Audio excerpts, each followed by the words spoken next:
Hello friends, in today's session we are going to discuss about land reforms. In the previous session we had discussed about the land tenure system and we had also seen what were the consequences, what were the impacts of the land tenure system, what was there in the time of British. In this particular session we will see what were the reforms that were initiated and what were the impact of these reforms, whether these reforms were successful or not, if they were successful to what extent, what are the reasons if they were not successful, why they failed, and also we'll see which direction we are heading. As we had finished on this particular slide, last time, we had finished on this slide, and we know that we were facing multiple challenges at the point of time. The kind of land tenure system that we had, it had led to multiple challenges. For example, privatization of peasantry, they were becoming agricultural laborers, they were becoming marginalized, there was massive indebtedness, there was no capital formation in agriculture, agriculture remained backward. Multiple challenges we had faced at this point of time. Land holdings were also very small. But during the time of the Britishers also, certain initiatives had been started. Now, what were the initiatives taken up by the Britishers? See, land reforms, when we generally refer to the reforms that were unleashed post-independence. When India is becoming independent, we are observing that these are the challenges that agriculture faces, this is the challenge of land tenure systems, and after that we are unleashing some reforms. But before that also, some minor steps were there. They were not major, but we'll just look at them. What were some of these key initiatives? Now, during the time of the colonial rulers, there was a recommendation by the Select Committee, and they had on the recommendation of this Select Committee, the new law was brought into place. It was called as the Bengal Rent Act. It basically tried to create certain conditions, or it tried to improve the conditions of the tenants. So it defined occupation tenancy, those who have been cultivated for a period of 12 years continuously. So they were given some sort of safeguards, they were provided some sort of protection. So Bengal Rent Act was introduced. Between 1859 and 1938, again, multiple tenancy acts were passed. But again, how much they were effective is a question. Also, Bengal Land Revenue Commission, 1940, it was called as the Ford Commission as well. This commission studied and it actually came up with the finding that zamindari system is detrimental to agricultural efficiency. There's no incentive for the zamindar to invest in capital formation in agriculture. So agricultural efficiency is getting impacted because of zamindari system, so it needs to be abolished. So this was the finding of the Ford Commission, which is also the Bengal Land Revenue Commission, 1940. But majorly if you look at land reforms, they have all happened post-independence. But what exactly was the situation at the time of independence? What kind of situation we had inherited at the time of independence? Now, at that point of time, the agrarian sector was dominated by a particular class of people who were unproductive interest groups. Why are we calling them interest groups? They were kind of pressure, they were kind of lobby. They had a lot of influence in the local politics. They were those regional elites, they were the rural elites. Now, these people are also unproductive because they are directly not participating in agriculture. They were collecting revenue from those who are participating in agriculture. So they themselves are not contributing, and they are a very strong interest group. So our agriculture was dominated by them. Land was concentrated among a few hands. These are the people who will have control over the lands, who have ownership over the lands. So there's a lot of inequality as well, concentration of hands among few people. On the other hand, some people are having all the land. On the other side, you are having people who are landless, who are hungry, who are independent. And those who are cultivating on others' land, those who are the tenants, they were always insecure. They could be any day evicted from those lands. They did not have any security of labor. They did not have any such protection. So this was the scenario we had inherited. And because of this thing, it was realized that we need to go for land reforms at the earliest. And so multiple committees were set up. They were asked for their recommendations. They were asked to study the sector, and then we went ahead with the reforms. What exactly are we referring to when we say land reforms? Now, land reforms, when we say, it actually refers to a series of laws, not one law, multiple laws. And these all laws were passed during the period of 1950s, 70s, and those 2 decades. And these laws were passed both by the central and the state government. Some of the laws will come under the domain of the central government, but as land reforms will be under the states. So many states also pass their laws. So all these laws that we are passing with this objective in mind, that we have to improve the condition of the farmer. We have to ensure food security of the nation. We have to ensure capital formation in agriculture. We have to make it modernized. We have to ensure that efficiency of agriculture, productivity as well as production increases. Also, we have to ensure social justice. Concentration of land among few people and analysis on one hand. This thing needs to be changed. So we have to also ensure social justice. So all these laws that were passed, keeping all these objectives in mind, are referred to as land reforms. So in this session, we will look at all these kind of laws and what was lacking in these laws. So, but before we jump into those things, before we jump into the exact initiatives that were taken up, what we will do is we'll just look at the background to those land reforms. That means we'll just see what kind of debates were going on, what kind of suggestions were given, how land reforms should be taken up. Because at that point of time also, there will be different kind of views, different kind of perspectives. We have become newly independent. We have to chart our own path. So different people will be there who have different opinions. So different committees were there. We will try to see some of the learnings or some of the recommendations of these committees. So we'll look at some of these perspectives related to land reforms. What were some thinkers saying? What were some of the suggestions by some committees? What were planning commission was saying? All these things we will try to understand, and then we will go to those direct steps that were taken up. PCOC says that before they started these major land reforms, before that also there were different other attempts to alter the pattern of distribution of land holdings. Different attempts before that also there were going on, and parallelly also there were some other attempts to alter the pattern of land holdings. He tries to give a classification. So he says that there were some land reforms which came from above. That means laws were created by the central government, laws were created by the state government, state legislature, central government. So these kind of land reforms, they are the reforms from above. There were some land reforms which were because of the pressure of militant peasant action. For example, Telangana Sabha movement, land movement, different left peasant organizations. So here militant peasant action is there. So different peasant organizations, they might take up arms. So because of fear of these kind of things, we are also going for some sort of minimal, some sort of land reforms at the least. So these kind of reforms were land reforms from below. Also, another kind of land reform from below was by persuading landlords or by exerting pressure peacefully. For example, the Bhudan Enter Granda movement by Vinoba Bhave. You are going to the villages, you are going to landlords who have extra land, you are asking them, please give it to those who are the landless. So peacefully, you are trying to do it and you are not using any coercion. This will use some sort of coercion. But here it is peaceful. Sometimes land reforms were through the legislature from above, but at the same time, there was mobilization from below. So the legislatures they are making law, at the same time, there is some sort of pressure from below. That thing is also happening. For example, in West Bengal, United Front government is coming. At the same time, there is some sort of mobilization from peasant organizations. Similarly, in Kerala also. These are examples where both the things. The law is also there, at the same time, there is mobilization also there. So these are some sort of initiatives apart from the actual land reforms that we are talking about, the abolition of remedies and all those things. So land reforms from above, not land reforms from below. Land reforms from below, which are through peaceful mechanism. At the same time, land reforms from above, which is also supplemented by with some action from below. Now, what we will do is we will look at some committees which had given some suggestions about the situation at that point of time. How should we proceed with land reforms? So the most important recommendations were given by the Kumarappa Committee from 1949. Now, this committee is suggesting that we should eliminate all the intermediaries. What is intermediaries? Some of the intermediaries, they're not contributing anything. They're basically unproductive interest group. So these intermediaries should be eliminated. They are saying that subletting of land should be prohibited. So if you are owning the land, you should cultivate it. You should not sublet. There can be some sort of limitations here. For example, if you are widow, if you are disabled, in such scenario, subletting should be allowed, but it is exceptional. Subletting should not be allowed. Apart from that, full occupation rights should be provided if you have completed 6 years of tenancy. So if you are a tenant for 6 years, you should be given full occupancy rights. There should be restriction on the resumption of land by the landowner. If the landowner all of a sudden says that I want to cultivate, you move out. If you ask the tenant to evict it, in such scenario, some restrictions. It should be allowed in some cases, but that would as much restrictions as possible because those who are cultivating they deserve it. Try to safeguard the position of the tenants in case the landowner is saying that he wants to self-cultivate. Apart from this, these tenants should be provided different kind of support, financial support, institutional support. The rent should be reasonable, fixed reasonable amount of rent. Central Lands Commission should be brought into place, one kind of institution. There should also be an independent machinery to fasten the pace of land reforms. So eliminate the intermediaries, zamindars, subletting should not be allowed. If you are cultivating for 6 years, then you should be given full occupancy rights. If the landowner all of a sudden says that I want to self-cultivate, so in those scenarios there should be some sort of restriction. The rights of the tenant should be protected. Tenant should be also provided some sort of financial institutional support. The rents should be reasonable. Central Land Commission should be created, independent machinery to fasten the pace of land reforms. So suggestion of the Kumarappa Committee. Now the next important suggestions related to land reforms, but then the second planning commission report. The second thing they're saying is we need to go for tenancy reforms. That means those who are the tenants, they should be provided some sort of protection. Their tenure should be protected. They should be provided some sort of rights over there. The rent should be regulated over there. So confinement of ownership, security of tenure, regulation of rent, they all constitute tenancy reforms. So try to bring about some reforms when it comes to tenancy. There should be ceiling on the land holdings. How much amount of land you are holding, some restrictions, some cap on that. Apart from that, the agrarian lands, they should be reorganized. Consolidation of land holdings should take place. We should prevent subdivision or fragmentation of land. Just think about it. If you're having very small lands, you're basically wasting lands. The land gets fragmented, you're wasting lands, you're wasting precious resources. Apart from that, the benefits that they also are reduced. And if you're going for modernization of agriculture, if you're going for mechanization of agriculture, you cannot do that if the land holdings are very small. So that also needs to be taken care of. So we need to go for agrarian reorganization, consolidation of holdings, prevention of subdivision or fragmentation of land. So abolition of intermediaries, tenants should be supported, provided some sort of protection. We need to go for tenancy reforms. We need to put some ceiling on land holdings, and consolidation of fragmented lands should take place as per second plan. Now, one of the recent policies, national agriculture policies, we are just seeing this because it gives us a fair idea. Till now, what are the things which have been completed and what is the focus right now? So that's the reason I'm also mentioning the national agricultural policy of 2000. Now, this policy says that we require consolidation of holdings over the country, not just like the way we have in northwestern part of the country. Other parts, southern states, the eastern states, they should also be, the land holdings here as well needs to be consolidated. They're saying that we need to redistribute those lands which are above the ceiling surplus. We need to redistribute waste lands among those who are the landless, those who are unemployed. And we also need to provide them some sort of capital so that they can start up cultivation in these areas. Tenancy reforms has to be there, which was not very successful. Apart from that, land records. We need to update the land records. We need to computerize the land records. That means the land records should be available on online platforms. Digitalization of land records should take place. Women's right over the land should be recognized. Feminization of poverty is a reality in India.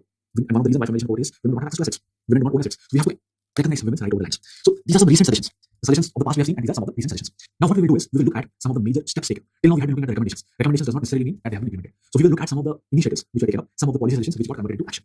Now what were some of the significant reforms that were unleashed at this point of time? The most important reform and the most fundamental was the abolition of intermediaries. That means you are abolishing those intermediary classes. For example, the Zamindars, the Zagirdars, so abolishing these classes. And this was recommended by so many committees. The same thing is being carried out. So all the rights of Zamindars, Zagirdars, they were abolished. Their tenures were abolished, and there was also a ban on further acquisition of land. They were also paid a compensation. Land was surveyed, land records were created, settlement was carried out, and these holdings were also demarcated on an individual basis. Now, because of this particular measure, now 2 crore people, 2 crore cultivators, they are now taking directly in contact with the state. And for abolishing these intermediaries, different states passed different laws. By 1954, almost all the states had passed the laws. So by 1954, Zamindari was abolished, and 2 crore people had directly come in contact with the state. And this is one of those initiatives which was more successful among other land reforms measures. So it was more successful as compared to other measures, but that does not mean that it was completely successful. Now, what were some of the lacuna, some of the challenges with abolition of intermediaries? Now, one of the issue raised was the amount of compensation that the state provided to these landowners was quite high. Unusual, high price was paid to them, and sometimes other benefits were also provided. For example, if they had any debt, those kind of debts were settled. Interim compensations were also provided. So it was quite a costly affair for the state exchequer. Many old landlords, they said that they will go for self-cultivation, quick cost, and they retain ownership and control over their lands. Apart from this, it was also observed that the condition of the tenants, sharecroppers, agricultural laborers, that's not changing drastically. Even though we are abolishing zamindari, but those old relationships between the owners of the land and those who are cultivating, it kept on perpetuating. So not massive change at the grassroots level, even after abolition of zamindari. So this was one major initiative under land reforms. The next initiative was tenancy reforms. Now, what was the reason why tenancy reforms were going ahead with? Now, tenancy reforms were very important because at that point of time, the tenants who are basically cultivating in someone else's land, now they did not have any security of tenure. Also, the rents that they had to pay, they were quite high. Apart from that, we needed to improve our agricultural production. We needed to ensure that these people also have some interest in land. So for all these things, we are trying to go for tenancy reforms. Now, before we went for these tenancy reforms, there were different committees and they had come up with different guidelines that these are the things that we should take into consideration when we are going for tenancy reforms. Now, some of the major guidelines at that point of time which existed was the amount of rent that a tenant is paying. It should not exceed beyond a particular limit. And what is that limit? It should not exceed beyond 1/5 or 1/4 of the gross produce. So the rent that you have to pay for cultivating someone's land, it should be reasonable. It should not go beyond this limit. It should be between 1/5 to 1/4. Tenancy should be declared not reasonable. That means you are a tenant, you are cultivating over there. The landlord should not come and take it over. He wants to resume cultivation. So tenancy should be non-reasonable. Yeah, sometimes some exceptions can be there, but it should be declared non-reasonable. In respect of non-reasonable land, the landlord-tenant relationship should be terminated by conferring ownership rights on the land. So in case non-reasonable land is there, so land rights, tenancy rights, the tenant should be given the ownership rights. So these are certain guidelines on the basis of which you are trying to go for tenancy reforms. Now, what were the final outcome of the reforms? Now, if you look at the outcomes, they were successful in some places. For example, in West Bengal, in places like Kerala, it was successful. It was not successful throughout India. If you look at entire country, just around 4% of the places you had these things. So not majorly successful. People had petitions about it. We tried to provide security of tenure. We tried to bring about some sort of rent regulations, but only in 4% of the areas. And the major issue here was the definition problems used to be there. At some places, voluntary surrenders were there. Tenants are voluntarily surrendering. So there was also investigation to that. Why so many people are voluntarily surrendering? Maybe there was some pressure from the landowners on these tenants to voluntarily surrender. So those things were also observed. The definitions like personal cultivation, all these things were not quite crisp. So the outcome of tenancy reforms was not very successful. Some states, some pockets, West Bengal and Kerala, there it was successful. In West Bengal, there was Operation Bargaon. Community leadership was there, legislations were there, and also there was peace and mobilization from below. All these things were clubbed together, and it was successful. What we will do is we will look at some of the dimensions of tenancy reforms. It will give us a better picture. When we say tenancy reforms, we are trying to improve the conditions of the tenants here. For example, we are trying to improve the security of tenure. We are trying to ensure that the rent, the regulations on rent, some regulations on rent is there. We are trying to ensure that they have some basic rights over the land, some ownership or some conferment of some sort of rights is there. So we look at some of these dimensions under tenancy reforms, and we will also see what kind of possible challenges were encountered along these lines. Now, when we say security of tenure, the tenant should be provided some sort of security. It refers to all these things that you see on the screen. If you are working on someone else's land, there should be some sort of security. Now, what kind of security? A minimum period of tenancy should be there. There should be restrictions from eviction. You cannot be immediately evicted out. In case you have been wrongly ejected out, some sort of measure should be there so that you can be reinstated on the same land. Then they should also have some right to compensation for improvement. There should be restrictions on reservation for personal cultivation. That means a landowner should not all of a sudden say that I want to start cultivating my land personally, you move out. So put some restrictions on that. Some checks and balances should be there. There should be some regulation on voluntary surrenders. What do you mean by voluntary surrender? So it was observed that in many cases they were voluntary surrenders. That means the tenants themselves are saying we don't want to cultivate here, we are voluntarily signing it. But maybe they were forced to go for voluntary surrender. That is the reason they are moving out. So try to put some checks and balances here as well. Regulate voluntary surrenders. Tenants should have right to acquire ownership. Some rights should be there. Tenant should have some secondary rights to homestead, grazing land. And what is homestead land? Whenever he's cultivating on that land, he should be able to build, construct a small house, construct his own home. He should have some rights to graze over there. So those type of rights should also be provided to the tenants. These are the secondary rights. But it is not that you are only favoring the tenant. some checks and balances are also there. If the tenant is not able to pay the rent, in that scenario, there can be some mechanism by which the tenant can be evicted, or some penal provisions can be there. So you also need to protect the landowner. You're not just moving in the direction of the tenants. So in certain scenarios, the landowner also needs to protect. One of these scenarios, for example, the tenant is not able to pay the rent, or the tenant is basically misusing the land. He's using it for non-agricultural purposes, or the land has been sublet, or the tenant is leaving the land uncultivated without giving adequate reasons. In such a scenario, the tenant will not have the rights, or the tenant's rights might be curtailed. So security of tenure refers to all these things, but the security also has some restrictions. It is not absolute. So in what kind of situation this security should be curtailed? These are the things. If it's not paying the rent, if the land has been misused, if it has been sublet, or this land has been left uncultivated for a very long duration.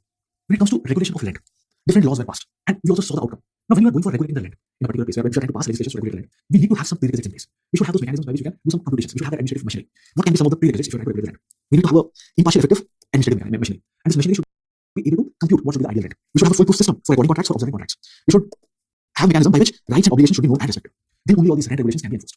So you need to have a capable administration. We need to have a system by which all these contracts are recorded. We should have a mechanism by which these contracts are observed. We should also have a system in which rights and obligations are known to each other, to all these parties, contracting parties, and they are able to respect these things. So different states are now passing different laws for regulating land. Now, what is the outcome? Again, it was not extremely successful. Many times the laws were violated. The customary rates that were prevailing that continued. Those places wherever the sharecroppers, these tenants, they were an organized force. They were able to mobilize. In those places, these customary rates were challenged. Or else the customary rates kept on prevailing. The main reason why it kept on happening was there was a concentration of power. Those who had landholdings, those who owned landholdings, they also had political and social power. And among the tenants, this social and economic position, social and economic power was not there. So the tenants, their social and economic position was not good. Those who owned land, their social and economic position was better. They had power, so they could also enforce their own mandate. So because of all these things, regulation of rent was not extremely successful. The laws used to be violated, and whatever the traditional rates were there, they kept on continuing. Another constituent of tenancy reforms was conferment of ownership rights. Now, why do you want to confer ownership on the tenants? Now, we are doing this basically to check absentee landlordism.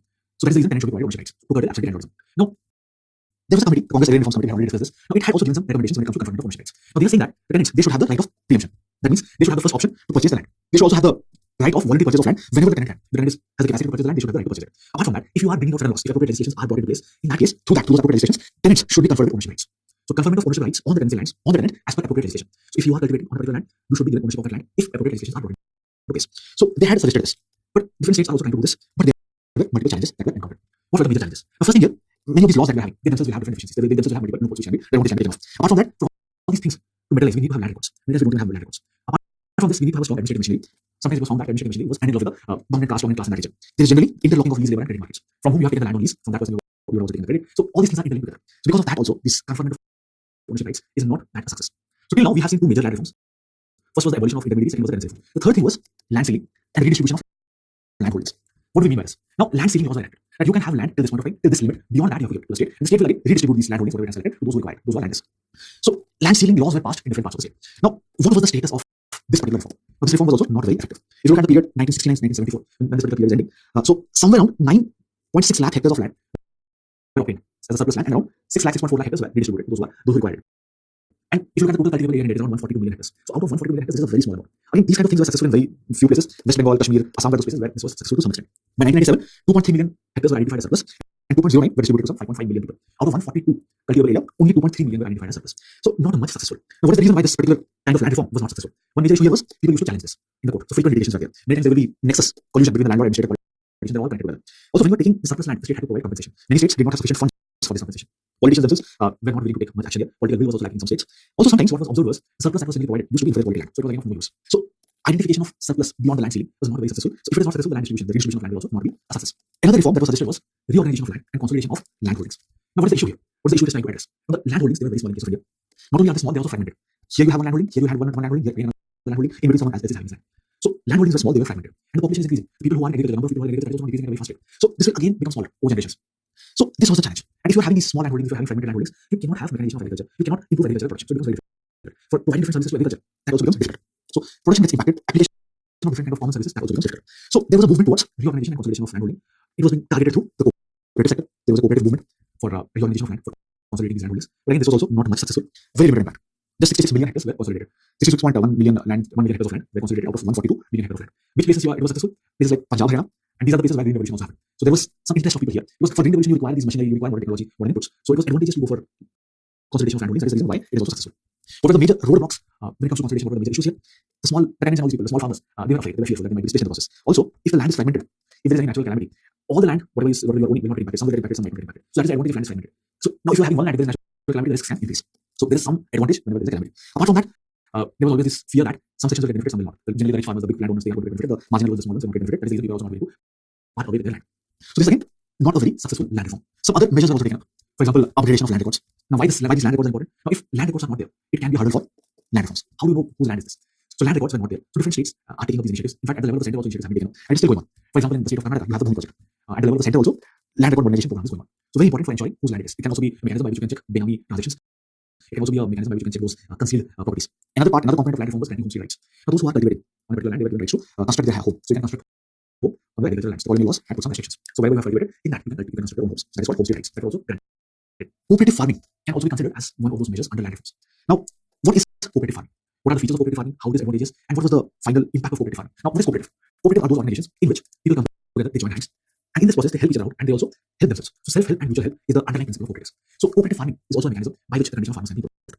So here, the farmers they join voluntarily. So voluntary membership is one of the fundamental principles of cooperatives. If you want to join it, you will join it. And if you want to move out of it, you can also easily move out of it. So voluntary membership is one of the fundamental principles of cooperative.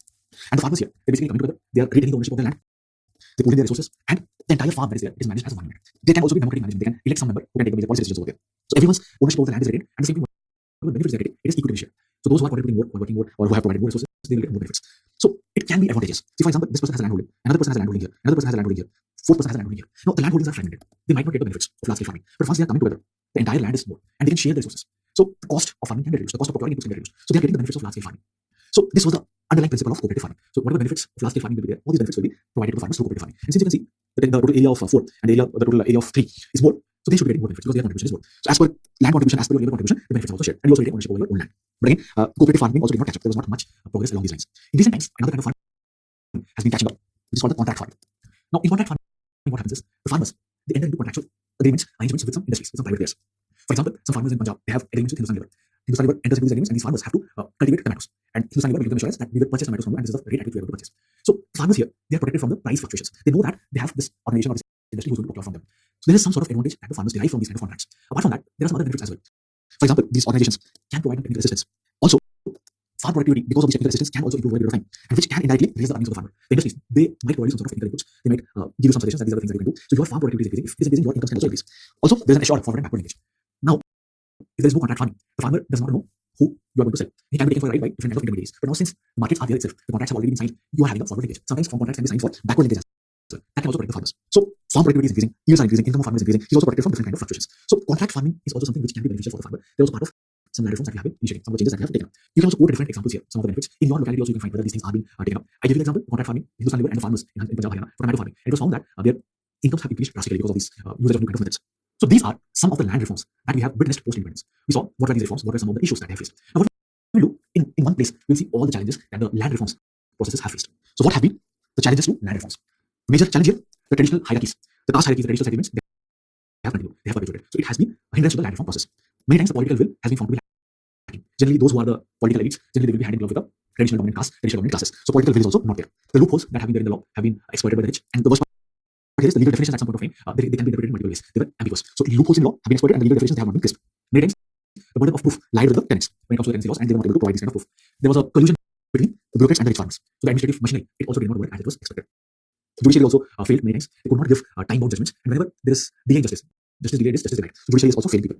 When it comes to the distribution of land, there also you will find some sort of skewed ratios. For example, those who are from the scheduled caste, scheduled tribe sections, they did not gain from it. So they are the ones who consume the majority of the landless laborers. But if you look at the distribution profile, they are not the ones who are the maximum benefit from it. Also, there is a wide gap between the land distributed and actual occupation by beneficiaries. On paper, it might be that the land has been distributed.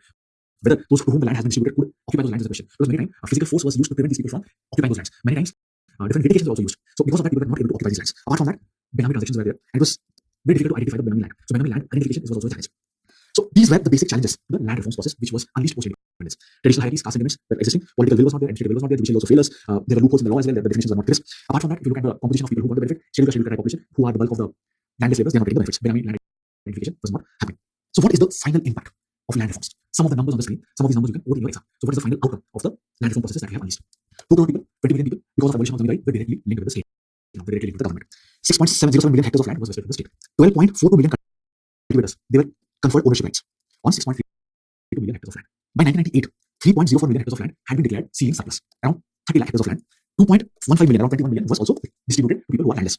0.88 million of land was obtained from Bhudan movement. 5.97 million hectares was redistributed. Waste land was redistributed. 64.08 million hectares of land was consolidated out of 148 million. Maintenance and updation of land records is still going on. Different states have doing it. Central is also doing it. So these are some numbers which can be advantageous for you. I won't suggest that you remember all the numbers, but at least some figures. For example, this is an easy number to remember. Consolidation you can remember. How much amount of ownership was conferred, you can remember. So 3-4 numbers try to remember here. What are some other impacts of land reforms? Because of focus on individual ownership, Gradually, the institution of family is also breaking down. Because of land ceiling, there was also partition of land, which is in the future showing the seeds for breaking down of joint family into smaller nuclear families. To evade these land ceiling laws, you are creating those seeds now. Land reforms is also leading to inequalities. Land leasing is decreasing. Many of these farmers, they are preferring to cultivate on their own. Land leasing is decreasing, but agricultural labor is increasing. There is also considered tenancy. So over a period of time, inequalities are increasing. Tenancy is decreasing, land leasing is decreasing, agricultural labor are increasing. As per the 2011 socio-economic state class census, 5.4 crore households are landless. There are also some changes in the agrarian class structure. Generally, you will find that the landlords, there were changes in the agrarian class structure as well. For example, previously landlords used to dominate, now they are being replaced by rich farmers. Previously, the tenants were predominant, now they are being replaced by marginal farmers or landless laborers. So from landlords to rich farmers, from tenants to marginal farmers, landless laborers.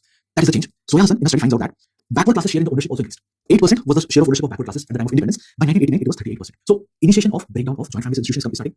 Land leasing is decreasing, agricultural labor is increasing, there is consultancy. Agricultural class system, agrarian class structure is also changing. Landlords are being replaced by rich farmers, tenants are being replaced by marginal farmers. Share of backward classes in ownership is increasing. Apart from that, there is also an increase in social conflicts. Now, when you are going for land redistribution, so those who are the dominant sections, they will retaliate. So generally the dominant caste, they retaliated, and there was violent backlashes. Ranveer Sena, Diamond Sena, those examples you can quote. There is also widespread migration now. Already there was this perception that there was a lot of inequality, agriculture is not giving you right dividends. Now, these land reforms, the implementation is not good, the implementation is quite poor. Tenants are evicted. So now many of these tenants who are being evicted, they are forced to migrate to the prosperous states. Many rich farmers, they also resorted to self-cultivation. So in that case, the traditional ties that existed, that is also changing. The general system, everything is getting disintegrated. So again, the traditional ties are being replaced. So all these people who are not part of the framework, who are, they are not getting any opportunities now, so they are also forced to migrate. Caste system. It was observed that the middle caste peasants, they are not emerging. The traditional cultivators, they are also getting benefited. And some thinkers, they are saying that political consolidation is also taking place among the middle class farmers. There is emergence of what is referred to as the bullock capitalism by Wolfgang Dwarf. In the pursuit of Lakshmi. So emergence of the middle class farmers, bullock capitalists. So this way, society is also getting impacted. There is increase in social conflicts because of redistribution of land. There is increase in migration. The traditional ties are being broken. There is addition of tenants. They are forced to migrate in search of some opportunities. Caste system. The middle class peasants, they are getting benefited. The traditional cultivators, they are also getting benefited. And there is some sort of political consolidation. Bullock capitalist term is used for the emergence of these middle class farmers. But land reforms have not been completed. There is still a long way to go. So what more needs to be carried out when it comes to this particular sector? We need to identify the land beyond the ceiling. We need to identify the dynamic transfers that are taking place. Wastelands need to be taken over by the state. We need to ensure that those tenants who are now, those people who are now started cultivating, those who are previously the landless laborers who have now got some share of the land, when they are starting cultivation, we have to ensure that they are given some sort of protection, or they are at least given some sort of institutional support so that they don't fall into the debt trap. We also need to initiate the legal processes by which tenancy rights can be established. We need to register the names in the records. Different kind of legal and physical support should be provided to the tenants so that they are protected from the eviction. We need to prevent land alienation because of different development projects. People are thrown out of their land. They are being turned because of different kind of development projects. People are losing out on their land. So we need to prevent land alienation. We need to prevent people from falling into the debt trap. We need to prevent people from displacement because of development. So those machineries also we need to find out. Apart from that, we need to identify, we need to promote institutional arrangements like contract farming, which can benefit both the industry, which can also benefit the farmers. And which will also lead to improvement of the sector as well. Agriculture production and productivity is increasing in the long term. We need to protect ownership rights of the smaller farmers.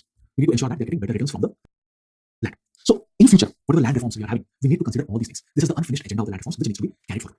With this, we will conclude our discussion on land reforms. So understand, why is land reforms important? What kind of situation we had inherited from the Britishers? And what have we done?